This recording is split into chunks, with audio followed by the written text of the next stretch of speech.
او دویمه نشانه ورته بیانوي والامانة مغنما چې کله د مسلمانانو د معاشرې تجارانو په امانت کې خیانت شروع کړي، امانت یې داسې وبالی لکه خپل مال، امانت یې داسې وبالی لکه د غنیمت مال، او دې امت ته په ټولو مالو کې د ټولو څه زیات حلال مال د غنیمت مال دی. او د غریب د بل امانت چې هغې پر ده باندې بروسه کړی و، هغې پر ده باندې اعتماد کړی و، د په هغې امانت استعمال یې داسې کوي لکه خپل ذاتي مال چې استعمالوي، د غنیمت مال استعمالوي، د خپل ملکیت مال استعمالوي. نو دې وخت کې د تجارانو د دې تجارت پیشه خلکو څخه خیانت روان سلو، نو دا د مسلمان دا زوال دویمه نشانه ده. پیغمبر علیه الصلاۃ والسلام حدیث دی، هغه وایي لا ایمان لمن لا امانت له، د مسلمانانو معاشره کې چې څوک د امانت خیال نه ساتي په هغې کې ایمان نه وي. بعض محدثین در دې حده پورې پر دې باندې تشویش کوي چې دی کله په امانت کې خیانت کوي د ایمان پر سر ورته ولاړ دی، که په دغه حالت کې دی مړ سو په حالت د کفر کې مړ دی. او بعضې وایي نه، د دې معنا دا ده چې ایمان خو ورسره دی لیکن ایمان کامل نه دی، هغه ایمان نه دی چې په کم ایمان سړی په آخرت کې نجات پیدا کولی شي.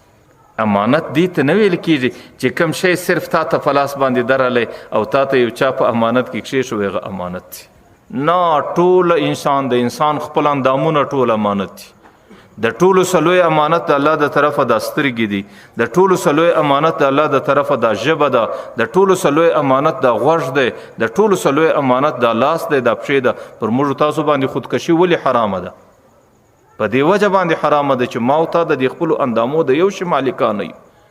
نو سترګه غلط استعمالول دا هم په امانت کې خیانت دی، او ژبه غلط استعمالول دا هم په امانت کې خیانت دی، لاس او پښې غلط استعمالول دا په امانت کې خیانت دی، او د خپل بدن قوتونه غلط استعمالول دا ټول په امانت کې خیانت دی. علماو لیکلي دي دغه لارې چې په دې کوڅو کې تیرې دي دا ټول امانتونه دي، چې څوک پر دې لار باندې تجاوز کوي دا په خیانت کې لیکل کیږي.